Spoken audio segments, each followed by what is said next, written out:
RCL 98 kami ada bersama Anda. Sobat RCL, terima kasih masih bersama kami lain di gelaran keluarga dan buah hati ya untuk edisi hari ini, hari Selasa 27 April 2021. Sobat RCL, sehubungan kemarin itu adalah tanggal 26 April ya. Kemarin 26 April itu diperingati sebagai hari kesiapsiagaan bencana seperti itu, karena sekarang di dunia ataupun di Indonesia bahkan di Kabupaten Sukabumi juga terjadi bencana yang memang kita tidak bisa memprediksi kapan bencana itu datang, tapi kita bisa mewaspadai dan kita bisa apa yang harus kita lakukan ketika terjadi bencana seperti saya.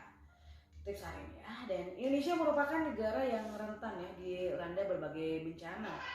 Tidak hanya Indonesia, bahkan di Kabupaten Sukabumi juga seperti itu.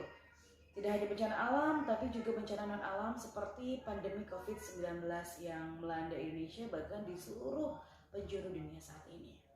Selain perempuan, anak juga menjadi kelompok yang paling terdampak dan rentan mengalami kekerasan juga eksploitasi dalam situasi bencana, sahabat RCA. Hal ini disebabkan karena kerentanan yang mereka miliki. Masalah ini juga harus bisa diantisipasi, yang kita harus bisa bersinergi juga bersama melakukan upaya pencegahan dan penanganan kerentanan anak akibat ataupun terhadap bencana gitu, seperti itu ya. Saat bencana alam melanda Indonesia selalu menimbulkan berbagai dampak terhadap anak. Di antaranya yaitu terjadi keterpisahan anak dari orang tua ataupun pengasuh karena anggota keluarganya harus dirawat ataupun juga menjadi korban bencana seperti itu. Banyak orang tua yang kehilangan pekerjaan sehingga anak rentan dieksploitasi. Adanya anak adopsi yang diadopsi ya tidak sesuai dengan aturan hukum dan kurang memadainya layanan pendidikan, trauma healing, dan konsultasi di hunian sementara atau pentara, kurang memadainya sarana bermain anak, dan itu juga bisa menyebabkan kondisi psikis dari sang anak juga mengalami kerentanan ya. Dan berkaitan dengan hari kesiapsiagaan bencana yang jatuh pada setiap tanggal 26 April kemarin ya, dari dari mulai dini gitu, dari sejak dini kita selalu mengajarkan anak-anak kita untuk lebih tanggap terhadap bencana. Bukan menakut-nakuti, tetapi kita harus bisa menyampaikan pesan terhadap anak kita ataupun terhadap adik-adik kita ataupun terhadap anak di bawah kita untuk bisa menghindari ketika terjadi bencana itu seperti apa. Ada beberapa tips yang bisa diberikan ataupun juga bisa disampaikan kepada anak kita, adik kita, ataupun juga terhadap anak-anak di bawah kita. Yang pertama adalah buat rencana keluarga. Anda dapat membuat rencana bencana berarti simulasi dengan mengambil beberapa langkah sederhana. Yang paling penting, semua anggota keluarga itu harus tahu bagaimana bereaksi dalam keadaan darurat, karena perlindungan terbaik adalah mengetahui langkah darurat apa yang harus kita lakukan.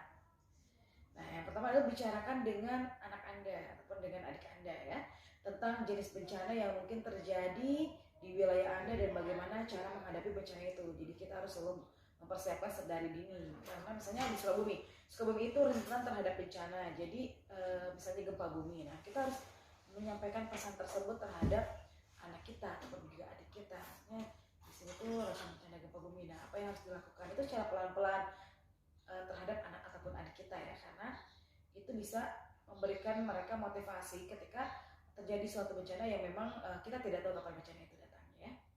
Misalnya saat terjadi gempa bumi dan jika sang anak itu sedang berada di luar rumah seperti itu ya, pastikan mereka menjauh dari tiang listrik, tiang lampu, dan bangunan yang mungkin saja menjadi runtuh. Jadi mereka ada antisipasi terlebih dahulu. Nah, jadi seperti buat bencana.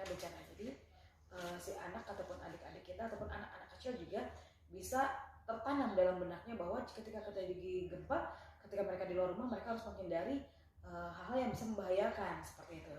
Yang kedua yaitu ajarilah anak-anak untuk mengenali sinyal yang berbahaya.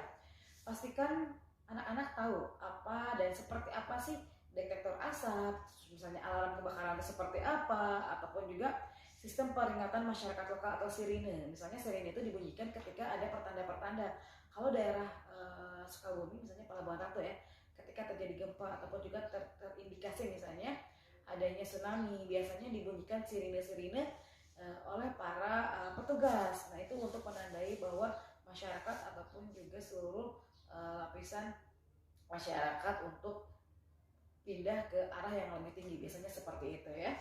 Dan dengan adanya bunyi-bunyi atau sinyal-sinyal darurat juga anak-anak bisa lebih peka gitu. Jadi ketika mendengar sirene berbahaya, mungkin anak-anak akan melakukan hal-hal yang memang sudah diperintahkan ataupun sudah juga diberikan oleh orang tuanya, seperti itu Sobat RCL.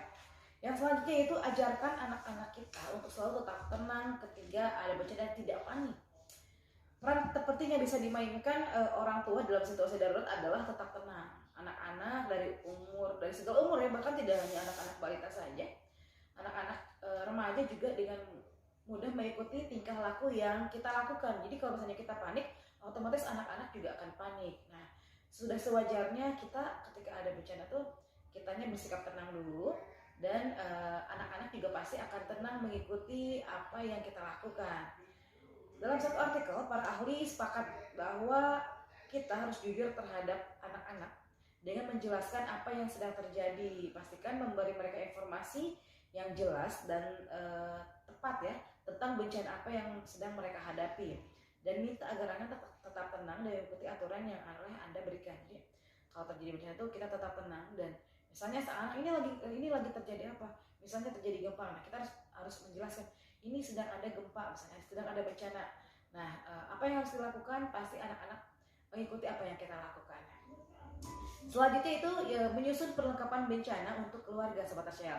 Kita memang tidak pernah tahu ya, seperti tadi diinformasikan, kita tidak pernah tahu kapan bencana itu akan datang.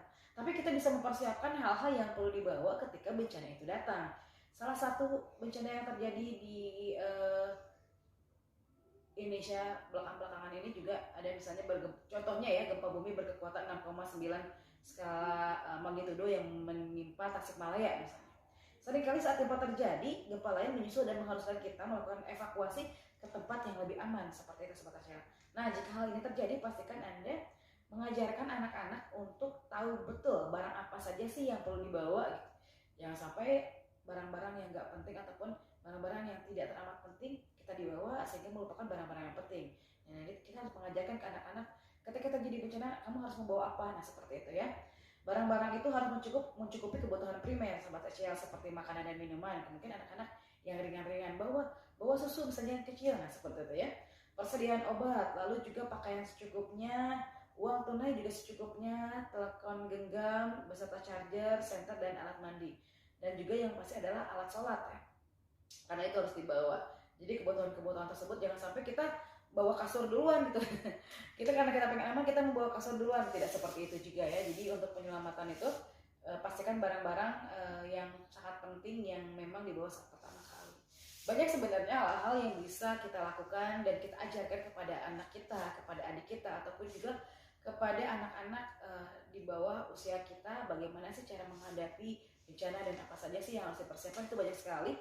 Sobat RCL juga bisa nanti di sini buka Google, gitu, buka internet. Nanti di situ banyak kok cara menghadapi bencana ataupun juga cara mengajarkan anak, cara memberikan informasi ke anak-anak bagaimana untuk menghadapi bencana. Gitu Sobat RCL ya. Mudah-mudahan informasi kali ini bisa bermanfaat sekali untuk Anda masyarakat, terutama untuk Anda yang ada di wilayah rawan bencana, dan ini memang harus diterapkan sejak dini kepada anak-anak kita. Selamat pagi juga untuk Anda Sobat RCL yang sudah komen dan like, juga terima kasih. Ini dari Fitri Haryanti, Gonjang selamat pagi. Semoga tetap sehat selalu, dan seperti Gonjang juga untuk Anda yang ada di kawasan Arab Saudi juga selamat pagi, ada di Malaysia juga selamat pagi, dan semoga disehatkan dan juga diberikan keselamatan. Dan ingat selalu untuk menjaga yang namanya protokol kesehatan ya. Ingat 5M, memakai masker, menjaga jarak, mencuci tangan, lalu menghindari kerumunan dan menjaga mobilitas juga. Sobat RCL, satu lagu untuk Anda, Inka Kristi Teratai. Jangan kemana-mana, tetap di RCL 98 FM, kami ada bersama.